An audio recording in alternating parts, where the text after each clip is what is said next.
তোমাদের সবাইকে স্বাগত জানাচ্ছি।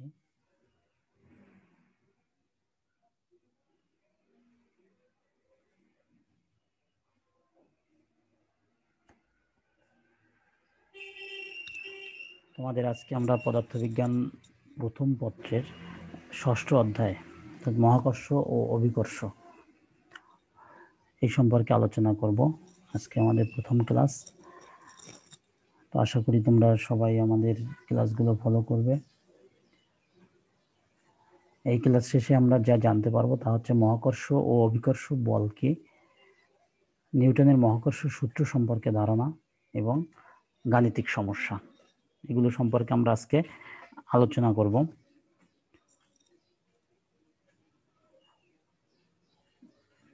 গ্র্যাভিটেশন অ্যান্ড গ্র্যাভিটি তোমরা পূর্বেই জানো, 9 10-এ উপরে আসছো, তো সেই সম্পর্কে আমরা আজকে একটু বিস্তারিত আলোচনা করব। প্রথমেই আমরা আসি মহাকর্ষ। তোমরা জানো যে আমাদের মহাবিশ্বে অনেক প্রকারের বস্তু এবং শক্তির সমন্বয়ে গঠিত। আমাদের জগৎটা হচ্ছে সৌরজগৎ, অর্থাৎ সূর্য এবং তার আশেপাশে যে গ্রহ উপগ্রহ আছে সেগুলো নিয়ে আমাদের সৌরজগৎ গঠিত। এটা প্রাচীনকালে গ্রিকরা এই সূর্য, গ্রহ, নক্ষত্র সম্পর্কে অনেক গবেষণা করেছে। একজন জ্যোতির্বিদ ছিলেন, তার নাম হচ্ছে টলেমি। তিনি চিন্তা করতেন যে পৃথিবী হচ্ছে স্থির থাকে এবং গ্রহ, উপগ্রহ, সূর্য সবগুলো পৃথিবীকে কেন্দ্র করে আবর্তন করে। কারণ তখন তারা চিন্তা করতো যে পৃথিবী তো স্থির আছে, কিন্তু সূর্য এক জায়গা থেকে আরেক জায়গায় যাচ্ছে, চন্দ্র এক জায়গা থেকে আরেক জায়গায় যাচ্ছে। এর জন্য তারা চিন্তা করেছে যে পৃথিবীটা স্থির, এই পৃথিবীকে কেন্দ্র করে অন্যান্য গ্রহ, উপগ্রহ, চন্দ্র যেগুলো আছে সবগুলো আবর্তন করে। এই ধারণাটি প্রচণ্ড সবার মনে গেঁথে যায়, কিন্তু পরবর্তীতে কোপার্নিকাস একজন বিজ্ঞানী, তিনি বলেন যে না, এটা সম্পূর্ণ উল্টো, অর্থাৎ পৃথিবী একটা গ্রহ, সূর্যকে কেন্দ্র করে পৃথিবী আবর্তন করে। এই বিরোধী মতবাদের জন্য কোপার্নিকাসকে পরবর্তীকালে আগুনে পুড়িয়ে হত্যা করে। পরবর্তীকালে এই কোপার্নিকাসের তত্ত্ব এবং টলেমির তত্ত্ব, এই তত্ত্বগুলো বিশ্লেষণ করে আরেকজন বিজ্ঞানী জোহান কেপলার, তিনি বলেন যে কিভাবে এই গ্রহগুলো সূর্যকে কেন্দ্র করে আবর্তন করে, সেই সম্পর্কে 3টে সূত্র প্রদান করেন। সেই সূত্রগুলো হচ্ছে কক্ষপথের সূত্র, ক্ষেত্রফলের সূত্র এবং আবর্তনকালের সূত্র, এরকম 3টা সূত্র দেন। তো সেই সূত্রগুলো বিশ্লেষণ করে পরবর্তীকালে বিজ্ঞানী নিউটন চিন্তা ভাবনা করতে থাকেন কিভাবে এই জিনিসগুলো সম্ভব হচ্ছে, একটি অপরটিকে কেন্দ্র করে কিভাবে আবর্তন করে। সেই আবর্তনগুলো নিয়ে তিনি আবিষ্কার করেন মহাকর্ষ। বিজ্ঞানী নিউটন যখন কথিত আছে যে তখন একটি আপেল বাগানের নিচে যখন বসেছিলেন, তার কাছে একটি আপেল পড়েছে। তখন তিনি চিন্তা করলেন যে আপেলটি কেন মাটিতে এসে পড়লো, এটি অন্যদিকে চারদিকে ফাঁকা জায়গা আছে সেদিকে গেল না কেন, মাটিতেই কেন আসলো। এই চিন্তা থেকে তিনি বলেন যে এই পৃথিবীতে সকল বস্তুই একে অপরকে আকর্ষণ করে। সেটাই এখানে বলা আছে যে সেই আকর্ষণটা হচ্ছে মহাকর্ষ। মহাবিশ্বের যে কোনো দুটি বস্তুর মধ্যে পারস্পরিক আকর্ষণ রয়েছে, আর এই আকর্ষণ বলকে মহাকর্ষ বলে। এটি শুধু আকর্ষণধর্মী বল। এই বল ভরের কারণে সৃষ্টি হয়, অর্থাৎ ভর যাদের বেশি তাদের আকর্ষণ বলটাও তত বেশি। একটি আপেলের তুলনায় একটি পৃথিবীর ভর অনেক বেশি, এই জন্য পৃথিবীর দিকে আপেলটি চলে আসছে। এই বলটা হচ্ছে শুধুমাত্র আকর্ষণধর্মী বল, এখানে কোনো বিকর্ষণ বল নাই। আমরা জানি যে দুইটা চার্জের মধ্যে আকর্ষণ এবং বিকর্ষণ দুটোই হতে পারে, কিন্তু ভরের কারণে যেহেতু এই বলের সৃষ্টি, এটি শুধুমাত্র একটি আকর্ষণধর্মী বল। এই আকর্ষণই হচ্ছে মহাকর্ষ। মহাকর্ষ অর্থাৎ এই মহা অনেক বড়, তার মানে পৃথিবীর, শুধু পৃথিবী না, এই মহাবিশ্বের যে কোনো বস্তুই অন্য সকল বস্তুকেই আকর্ষণ করে। যাদের ভর আছে সেই সব বস্তুগুলো, অন্য যাদের ভর আছে সেই সব বস্তুকে, সকল বস্তুর উপরে আকর্ষণ আছে। কোনোটার আকর্ষণ বল তীব্র, কোনোটার আকর্ষণ বল কম। অর্থাৎ ভর বেশি হলে তার আকর্ষণ বলটা বেশি থাকে।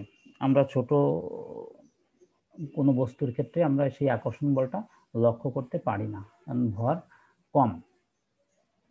যেমন আপেল গাছের দুটি আপেলের মধ্যে আকর্ষণ বল, চন্দ্র, সূর্য, গ্রহ, নক্ষত্র, পৃথিবী এদের মধ্যে আকর্ষণ বল, অর্থাৎ যে কোনো বস্তুর একটি চন্দ্রের সাথে সূর্যের আকর্ষণ হতে পারে, চন্দ্রের সাথে গ্রহের আকর্ষণ হতে পারে, সূর্যের সাথে গ্রহের হতে পারে, নক্ষত্রের সাথে পৃথিবীর হতে পারে, আপেল গাছের দুটি আপেলের মধ্যে হতে পারে, আপেল এবং পৃথিবীর মধ্যে হতে পারে। যে কোনো ধরনের আকর্ষণ বল হলে সেই আকর্ষণ বলটাকে আমরা বলবো মহাকর্ষ বল।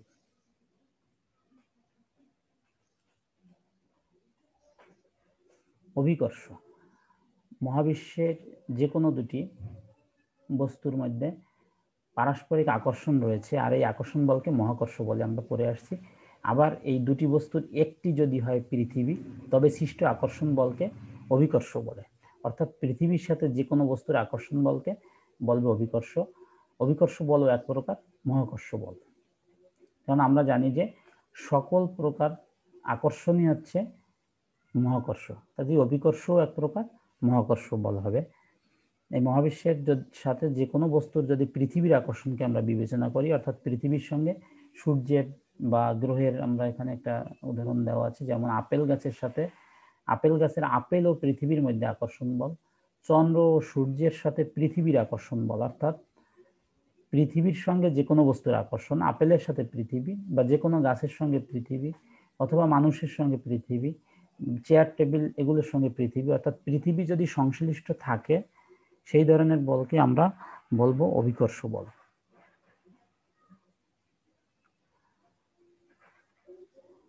মহাকর্ষ এবং অভিকর্ষ বল সম্পর্কে নিউটনের সূত্র আমরা সকলেই জানি। কথিত আছে বিজ্ঞানী নিউটন আপেল বাগানে বসে থাকা অবস্থায় একটি আপেল মাটিতে পড়ায় তার মনে চিন্তা হলো, চারদিকে এত ফাঁকা জায়গা থাকা সত্ত্বেও আপেল মাটিতে পড়লো কেন। এই কেন যে চিন্তা, এই চিন্তা থেকে মহাকর্ষ বল ও সূত্র সম্পর্কে ধারণা ব্যক্ত করেন। অর্থাৎ তিনি চিন্তা করলেন যে আপেলটি মাটিতে পড়ার কারণ কি, ফাঁকা জায়গায় কোথাও চলে গেল না, কাজেই পৃথিবী অবশ্যই তাকে আকর্ষণ করছে এবং এই আকর্ষণের কারণে যে বলের উদ্ভব হচ্ছে সেটা হচ্ছে মহাকর্ষ বল। এই সম্পর্কে তিনি যে সূত্র দিয়েছেন সেই সূত্রটি হলো, এই মহাবিশ্বের প্রতিটি বস্তুকণা একে অপরকে নিজের দিকে আকর্ষণ করে। বলা হচ্ছে মহাবিশ্বের প্রতিটি বস্তুকণা, অর্থাৎ সকল বস্তুই সকলকে আকর্ষণ করে। দুটো মানুষের ভিতরেও এরকম আকর্ষণ বল কার্যকর আছে, যে কোনো বস্তুর মধ্যে আকর্ষণ বল আছে। প্রতিটি বস্তুকণা একে অপরকে নিজের দিকে আকর্ষণ করে। এই আকর্ষণ বলের মান কি হবে? এই আকর্ষণ বলের মান হবে বস্তুকণাদ্বয়ের ভরের গুণফলের সমানুপাতিক। দুইটা বস্তুর মধ্যে যে আকর্ষণ, তার দুইটা বস্তুর ভরের গুণফলের সমানুপাতিক হবে এবং এদের মধ্যবর্তী দূরত্বের বর্গের ব্যস্তানুপাতিক। মধ্যবর্তী দূরত্বের বর্গ তার ব্যস্তানুপাতিক সম্পর্ক, অর্থাৎ দূরত্ব বাড়লে বলটি কমবে। এই বল বস্তুকণাদ্বয়ের সংযোজক সরল রেখা বরাবর ক্রিয়া করবে। দুইটা বস্তুর সরল রেখা বরাবর ক্রিয়া করবে, অন্য কোথাও ক্রিয়া করবে না। এটার একটা ভার কেন্দ্র আছে, সেই ভার কেন্দ্র বরাবর এই বলটি ক্রিয়া করবে।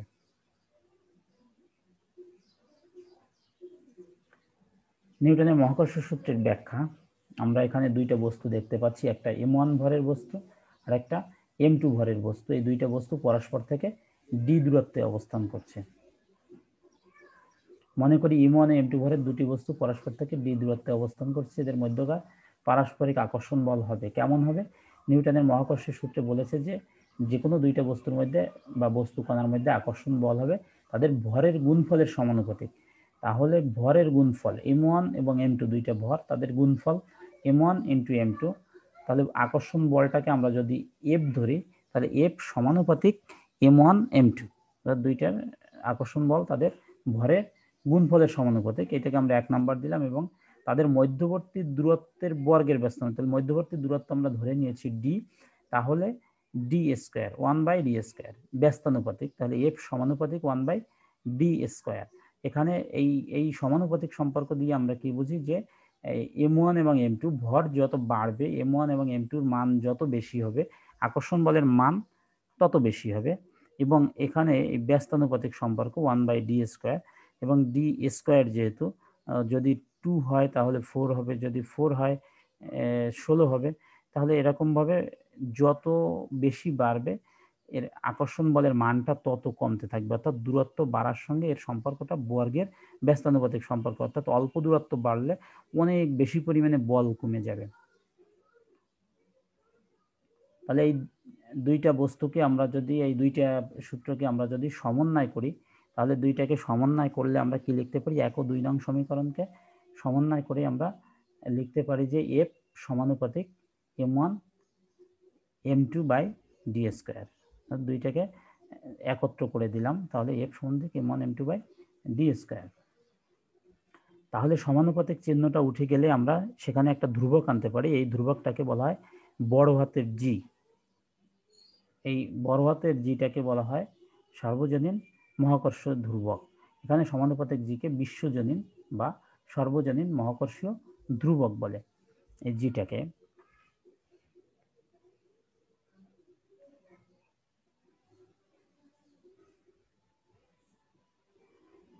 তোমরা জানো যে জিটা হচ্ছে সর্বজনীন ধ্রুবক। কেন? এই জিটা হচ্ছে কোনো কিছুর উপরে নির্ভর করে না, অর্থাৎ এর ভর, যে দুইটা বস্তুর মধ্যে আকর্ষণ হবে সেই দুইটা বস্তুর মধ্যে ভর, তাদের দূরত্ব, তারা কোন মাধ্যমে অবস্থিত, তারা কিভাবে গঠিত, কি উপাদান দ্বারা গঠিত, কোনো কিছুর উপরে জি এর মান নির্ভর করে না। এই জন্য এই জিটাকে বলা হয় সার্বজনীন মহাকর্ষীয় ধ্রুবক। আমরা পরের ক্লাসে এটা আমরা দেখবো যে জিকে সার্বজনীন ধ্রুবক বলা হয় কেন। এরকম একটা প্রশ্ন আছে, তোমরা দেখতে পাবে, তোমরা জানো, সেই অংশটা আমরা পরের ক্লাসে আলোচনা করব। জির একটা মান আছে 6.643 into 10 to the power -12, 6.673 into 10 to the power -11 newton metre square per square KG. এই জি এর মানটা, এই জি এর মানটা সব জায়গায় ধ্রুবক। এটা পৃথিবীতে যে মান, চাঁদে গেলেও সেই একই মান, সূর্যে গেলেও সেই একই মান। এই জন্য এই জিটা হচ্ছে সর্বজনীন মহাকর্ষীয় ধ্রুবক। আমরা একটা গাণিতিক সমস্যা নিয়ে আলোচনা করব। দেখো এখানে একটা চিত্র দেওয়া আছে, চন্দ্রগ্রহণের চিত্র। চন্দ্রগ্রহণ হয় কেন? যে সূর্য এবং চন্দ্রের মাঝখানে যখন পৃথিবী অবস্থান করে কোনো এক সময়, তখন চন্দ্র, আমরা জানি যে সূর্যের আলো থেকে আলোকিত হয় চন্দ্র। তাহলে সূর্যের আলো যদি চন্দ্রে পৌঁছাতে না পারে তাহলে সেই অংশ অন্ধকার হয়ে যাবে, কারণ চন্দ্রের নিজস্ব কোনো আলো নেই। এই জন্য যদি পৃথিবী এবং চন্দ্রের মাঝখানে, পৃথিবী এবং চন্দ্র এবং সূর্যের মাঝখানে যদি পৃথিবী এসে পড়ে, তাহলে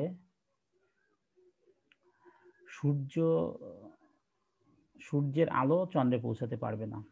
সূর্যের আলো চন্দ্রে পৌঁছাতে না পারলে তখন সেই অংশ অন্ধকার দেখা যাবে। এটাকে আমরা বলি চন্দ্রগ্রহণ। তাহলে এখানে একটা চন্দ্রগ্রহণের ছবি দেওয়া আছে। এখানে বলা আছে সূর্য, পৃথিবী ও চন্দ্রের ভর।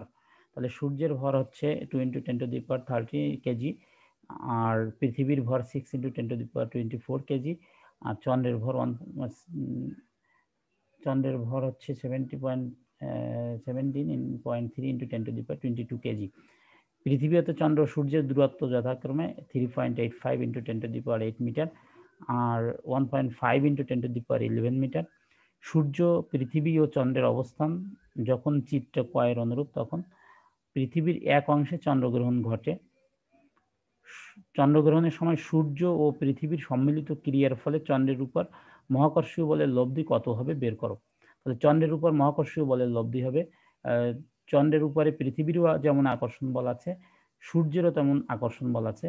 এই দুইটা বলের লব্ধি কত হবে, সেই লব্ধি বলটা আমাদের বের করতে হবে। তাহলে আমরা নিউটনের মহাকর্ষ সূত্রটা জেনে আসছি, এফ সমান G into m1 m2 by D square. সেই সূত্রটা আমরা ব্যবহার করে এখানে করব। তাহলে এখানে দেওয়া আছে সূর্যের ভরটাকে আমরা ধরে নিলাম mh, এস সান।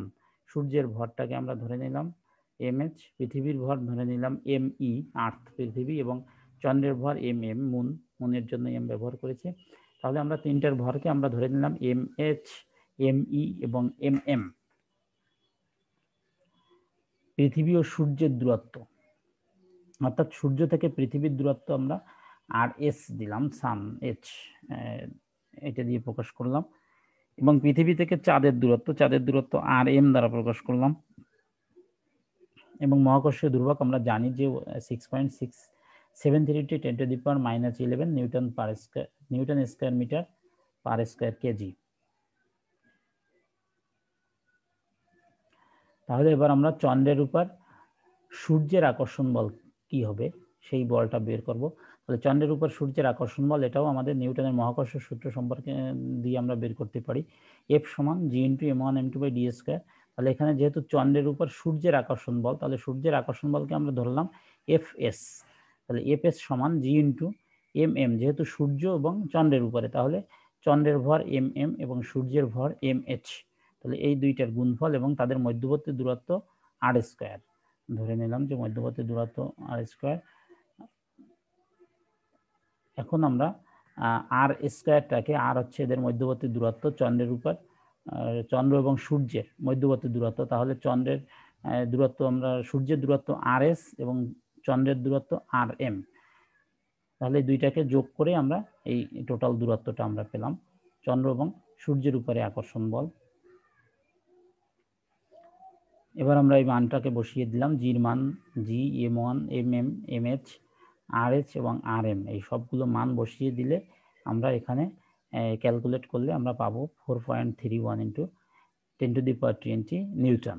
তাহলে আমাদের Fs অর্থাৎ চন্দ্রের উপরে যে সূর্যের আকর্ষণ বল, সেটাকে আমরা Fs দিয়েছি। তাহলে একটা অংশ আমরা পেয়ে গেলাম। এবার দ্বিতীয় অংশ আমাদের, যে চন্দ্রের উপর পৃথিবীর আকর্ষণ বল কি হবে। তাহলে চন্দ্রের উপর একই রকম ভাবে চন্দ্রের উপর পৃথিবীর আকর্ষণ বলকে আমরা প্রকাশ করি Fe দ্বারা। Fe সমান জি ইন্টু mm/rm²। যেহেতু আমরা চন্দ্র এবং পৃথিবীর আকর্ষণ বল, তাহলে চন্দ্র হচ্ছে mm এবং পৃথিবী me, আর্থের ভর, এবং তাদের মধ্যবর্তী দূরত্ব কত, rm²। এবার আমরা এই মানগুলো সব, জির মান, mm, me, rm এর মানগুলো আমরা সব বসিয়ে দিলাম। বসিয়ে দিলে আমরা কি পেলাম, যে 1.97 ইন্টু 10⁻20 নিউটন। তাহলে আমরা পেলাম Fe, অর্থাৎ আর্থের উপরে, পৃথিবীর উপরে চন্দ্রের আকর্ষণ বল, যেটা Fe। তাহলে দুটো বল আমরা পেয়ে গেলাম। তাহলে দুটো বলের এবার কি হবে, দুটো বলের লব্ধি বল। তাহলে চন্দ্রগ্রহণের সময় চন্দ্রের উপর মহাকর্ষীয় বলের লব্ধি বল কত হবে, দুইটা যোগফল F, এটাকে ধরে নিলাম আমরা F সমান Fs প্লাস Ap, অর্থাৎ চন্দ্রের উপরে সূর্যের আকর্ষণ বল এবং পৃথিবীর আকর্ষণ বল এবং পৃথিবীর উপরে চন্দ্রের আকর্ষণ বল, দুইটার যোগফল। তাহলে দুইটা মান, যে দুটো মান পেলাম, সেই দুটো মান আমরা বসিয়ে দিলাম। বসিয়ে দিলে টোটাল মান পেলাম 6.28 ইন্টু 10⁻20 নিউটন। তাহলে এটা হচ্ছে আমাদের চন্দ্রগ্রহণের সময় চন্দ্রের উপরে মহাকর্ষীয় বলের লব্ধি বল। তোমাদের অসংখ্য ধন্যবাদ। পরবর্তী ক্লাসে আমরা বিস্তারিত আলোচনা করব।